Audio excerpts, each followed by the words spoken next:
Bismillahirrahmanirrahim. Assalamualaikum warahmatullahi wabarakatuh. Jumpa lagi di channel Teras Aswan, channelnya pembelajaran fisika dan PKWU. Oke, pada kesempatan kali ini akan coba kita lanjutkan pembahasan kita tentang dinamika partikel, yaitu hukum Newton. Ya, sebelumnya kita sudah belajar tentang apa itu hukum Newton dan teori-teorinya serta sampai dengan jenis-jenis gaya. Hari ini kita lanjutkan ke contoh-contoh soal atau model-model soal yang hukum Newton. Oke, langsung saja kita masuk ke contoh soal pertama nanti. Jadi langsung tidak ada lagi materi untuk pertemuan kita kali ini, langsung ke contoh soal. Nanti silakan kalian kerjakan latihan soalnya.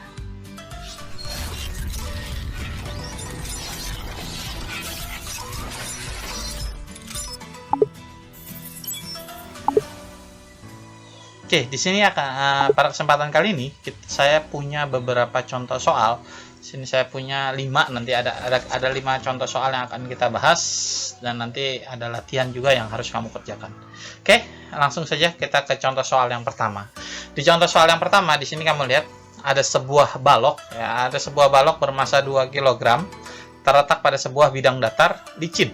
Oke, terletak pada sebuah bidang datar yang licin terus dan ditarik dengan gaya F1 dan F2 seperti pada gambar. Nah, ini ada gaya F1 dan F2.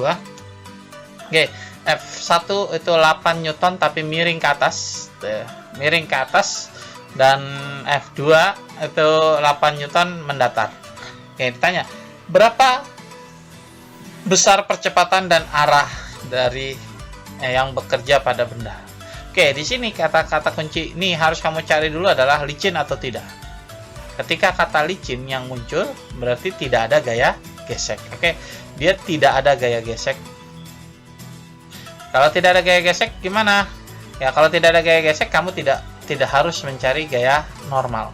Yang harus kamu lakukan adalah tinggal pakai hukum 2 Newton. Apa hukum 2 Newton? Sigma F sama dengan sigma M kali A. Oke, sigma M kali A. Oke, di sini kita lihat gayanya yang searah dengan perpindahan. Ingat ya, perpindahan pasti akan arah mendatar. Berarti F1 yang tadinya miring ke kanan atas ini harus kita buat menjadi mendatar. Ya, kita buat menjadi mendatar seperti ini ke sini. Lihat di sini sudutnya. Nah, yang kita mau di sini nempel dengan sudutnya. Kayak yang kita mau nempel dengan sudutnya. Kalau nempel dengan sudutnya berarti dia pakai cos. Jadi 8 dikali cos 37 dikurang ini arahnya ke kanan berarti positif, dikurang ke kiri 8 Newton. Oke, 8 Newton ke kiri F2. Sama dengan jumlah masanya. Masanya cuma ada 2 Newton 2 kilogram dikali A. Kita hitung 8 dikali cos 37 0,8 dikurang 8 sama dengan 2A. Lalu kita langsung bisa hitung di sini 0,8 dikali 8 ini 6,4 dikurang 8 sama dengan 2A. Ini adalah 1,6 dibagi 2 sama A-nya sama dengan 0,8 meter per second kuadrat. Oke, percepatannya adalah 0,8 meter per second kuadrat. Inilah percepatan yang akan dialami oleh benda tersebut. Oke, sekarang pertanyaannya, kalau licin bagaimana? Ini kalau licin, kalau tidak licin bagaimana? Ada gaya gesek. Ada gaya gesek. Contoh ya, ada gaya gesek, misalkan gesek mu-nya itu sama dengan 0,2 contohlah. Mu-nya konstanta kinetisnya itu 0,2. Bagaimana kita mencarinya? Berarti kan kita pakai masih sama hukum 2 Newton. Kalau ada gaya gesek ya, ada koefisien geseknya 0,2. Berarti jumlah gaya sama dengan jumlah M kali A. Masih sama, rumus yang kita pakai sama.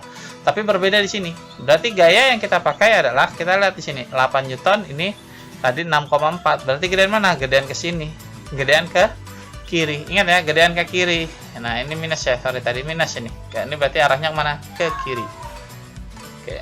Nah, karena gedean ke kiri, maka akan ada gaya gesek ke kanan. Itu ya. Gaya gesek itu pasti berlawanan dari jumlah gaya yang ada. Berarti gaya gesek ke kanan. Berapa ngitung gaya geseknya? Gaya gesek itu adalah gaya normal. Nah, gaya normal. Bagaimana ngitung gaya normal? Kita hitung dulu gaya normal. N sama dengan apa? M kali G. Nah, ini ke sana ke atas juga berarti dikurang Kalau dia ke bawah juga berarti ditambah, karena M kali G ke bawah. Berarti M kali G dikurang F1 dikali sin 37. Sama dengan, kalau kita hitung di sini jadinya 2 dikali 10 dikurang ini 8 dikali 0,6. 0,6 kali 8 4,8. Nah, ini 20 dikurang 4,8. Jadinya di sini ketemunya 15,2 Newton. Berarti gaya normalnya adalah 15,2 Newton. Lihat ya, kalau kita ada gaya gesek berarti kita harus nyari gaya normal. Berarti di sini ngitungnya jadi adanya berapa? 8 kali cos 37 gitu ya. Dikurang 8 ditambah, kenapa? Karena gaya geseknya ke kanan, ditambah 15 gaya normal dikali mu. Masanya masih sama, 2 dikali A. Jadinya di sini kita hitung 6,4 dikurang 8 ditambah 15,6 dikali 0,2 dengan 2A. Ini tadi berapa? 1,6 minus 1,6 ditambah ini kalau kita hitung jadinya 3, berapa ini kali 220 simpan 12 ya, 12 ini 12 ya, 3,12 nah, dengan 2A. Berarti jadinya dikurangin kayak 15,2 dikali 0,2. Nah, ini 7, ya. Nah, 7, 1, 2, 2 kok 1 sorry 3,4 3,04 ya, 3,04. Nah, sekarang di sini gaya untuk dia bergerak adalah 1,6 dan gaya geseknya hanya 3,04 Newton. Sehingga kalau dari kita lihat di sini, karena gedean gaya gesek lebih besar daripada jumlah gaya. Nah, jumlah gayanya berarti dengan kata lain apa? Bendanya masih diam. Berarti bendanya diam. Nah, berarti A-nya sama dengan 0. Kenapa? Karena bendanya diam. Seperti itu kalau ada gaya gesek. Jadi kalau ada gaya gesek banyak sekali pertimbangan-pertimbangan yang harus kamu perhatikan. Oke, lanjut kita ke contoh soal yang kedua. Nah, semua contoh soal yang sekarang nih saat ini, karena ini adalah kurikulum pandemi, jadi sekedar hanya kamu tahu semua soal yang akan saya berikan tidak ada gaya gesek, semuanya dianggap sebagai licin. Nah, oke, kita anggap ya soal yang kedua ini licin juga. Ingat ya, ketika ada benda miring seperti ini maka akan ada gaya ke bawah M kali G. Sehingga ke sini, kamu perhatikan kalau ini jadi sebuah segitiga, ini sisi depan, ini sisi miring. Berarti ini adalah M kali G kali sin 37. Dan tidak ada lagi gaya yang bekerja. Kalau tidak ada lagi gaya yang bekerja, ingat kan jumlah gaya sama dengan M kali A. Langsung kita pakai. Berarti M kali G kali sin 37 sama dengan M-nya 5 dikali A. M kali G-nya 5 dikali 10 dikali sin 37 0,6 sama dengan 5A. Nah, 0,6 kali ini ya 6, 30 bagi 5 sama dengan A. A-nya berarti 6 meter per second. Selesai, ketemu ya. Oke, nomor 2. Nah, nomor 3. Nomor 3 di sini bilang sebuah penghalang berada pada jarak. Berarti ini S, jarak ya, S. Di depan mobil sedangkan dia melaju dengan kecepatan 36. Ini adalah kecepatannya. Berapa kecepatannya? 10 meter per second. Awalnya ini ya, kecepatan awalnya. Agar mobil bermassa 500, ini adalah M. Nah, tepat berhenti berarti jaraknya sama-sama 25 di depan penghalang, maka mobil harus direm. Nah, karena di sini bilangnya berhenti itu berarti PT-nya 0. Oke, terus lanjut langsung kita hitung. Nah, bagaimana nih? Nah, ini dihubungkan dengan GLBB. Ingat, ini dihubungkan dengan GLBB. Maka rumus GLBB yang kita pakai adalah PT kuadrat sama dengan P0 kuadrat ditambah 2AS. Sama dengan apa jadinya? 0 kuadrat sama dengan 10 kuadrat ditambah 2 dikali A dikali S. S-nya adalah 25. Oke, Oke, kita bisa hitung 0 sama dengan 100 ditambah 50A. Pindahin ya. Pindahkan jadi 50A. Nah, 50A ini sama dengan min 100 50A. A-nya berarti minus 2. A-nya adalah minus 2 meter per second. Kenapa dia minus? Kenapa dia minus? Karena dia diperlambat.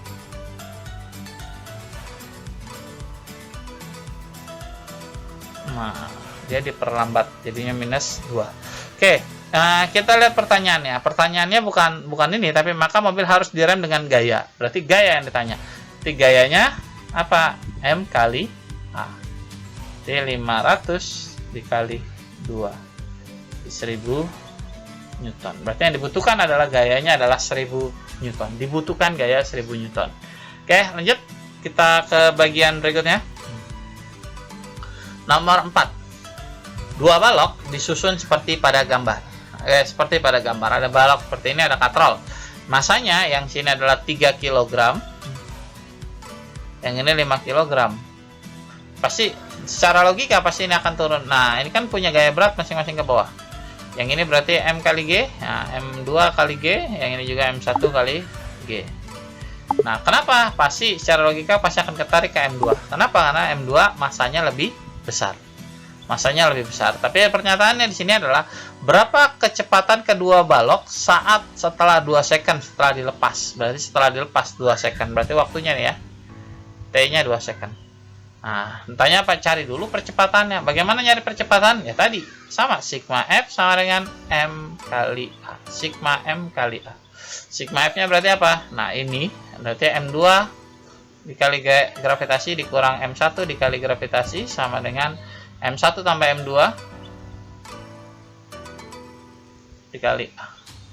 Jadinya kita bisa hitung di sini M1-nya, M2-nya 5 dikali 10 dikurang 3 dikali 10 sama dengan 3 tambah 5, dikali A. Jadinya di sini 50 dikurang 30 20 sama dengan 8A. A-nya berarti akan ketemu berapa A-nya? 20 bagi 8. Berapa ini? 2,5. Oke, A-nya 2,5 meter per second kuadrat. Lanjut, kita masuk ke apa nih? Karena ditanya adalah kecepatan balok setelah 2 second, berarti kita pakai rumus yang A kali T sama dengan PT dikurang V0. A-nya 2,5 dikali 2 sama dengan PT kecepatan akhir dikurang kecepatan awalnya 0. Kenapa? Pada saat dilepas, berarti sebelumnya dia diam. Oke, berarti PT sama dengan 5 meter per second. Seperti itu. Oke. Langsung kita ke nomor kelima. Nah, di nomor 5 di sini ada 2 buah benda lagi. Tapi kamu perhatikan di sini. Sebuah B ini masing-masing adalah 2 dan 3 dihubungkan dengan tali. Yang ini 2 kg, yang ini 3 kg. Oke. Seperti pada gambar. Jika lantai dan gesekan dan tali adalah katrol diabaikan. Nah, tidak ada gaya gesek ya, berarti licin. Sekali lagi licin. Nah, serta benda B bergerak turun ke bawah. Nah, besar tegangan tali T adalah, yang tanya adalah tegangan tali T. Nah, bagaimana nyari tegangan tali? Cari dulu percepatannya. Ingat, sigma F sama dengan M kali A. Nah, sigma F sama dengan apa? MB dikali gravitasi. Nah, sekarang kita lihat M ini arahnya ke bawah. Ini arahnya mana? Ke bawah. Ini ada WA, gaya berat A, ini ada WB. Sekarang di sini kamu lihat. Perhatikan di sini. WA dia tidak searah dengan lintasan. Kenapa? Kalau lintasannya kemana? Lintasannya mendatar. Sedangkan WA tegak lurus. Maka dengan kata lain WA tidak masuk dalam perhitungan jumlah gaya. Maka yang masuk dalam perhitungan jumlah gaya hanya WB, MB kali G. Nah, jumlah masanya apa? Tetap masuk dua-duanya. Ya, massa tidak pakai arah, makanya ditambah langsung dua-duanya. 3 ditambah 2 kali A. Jadinya tetap di sini jadinya MB-nya 3 dikali 10 sama dengan 5 kali A. A-nya berarti 30 bagi 5. 6 meter per second kuadrat. A-nya. Nah, yang ditanya bukan A tapi tegangan tali. Bagaimana nyari tegangan tali? Ambil separoh. Kamu perhatikan di sini ini WB, ini T. T kan selalu ke atas, selalu melawan dari arah gaya beratnya. Berarti di sini kita bilang kan jumlah gaya sama dengan M kali A. Nah, karena yang diperhatikan hanya yang dibulatkan ini, berarti jumlah gaya yang diperhatikan ya hanya WB dikurang T sama dengan M-nya yang pakai adalah MB. MB dikali, jadi WB-nya berapa? 3 dikali 10 dikurang T sama dengan MB-nya 3 dikali A-nya 6. Berarti pindahin, T sama dengan 30 dikurang 18. Jadi jawabannya T-nya 12,4. Oke, seperti itu. Nah, inilah 5 contoh soal yang kemungkinan saya akan keluarkan di ulangan harian nanti. Ya, ulangan hariannya saya akan gabung dengan bab hukum Newton gravitasi. Jadi setelah ini kita akan bahas tentang hukum Newton gravitasi, setelah itu kita akan melakukan ulangan harian. Oke, sampai sini dulu video pembahasan kita kali ini tentang dinamika partikel atau hukum Newton tentang gerak. Di bagian kedua kita akan lanjut ke hukum Newton gravitasi untuk pertemuan berikutnya. Oke, kurang lebihnya saya mohon maaf. Assalamualaikum warahmatullahi wabarakatuh.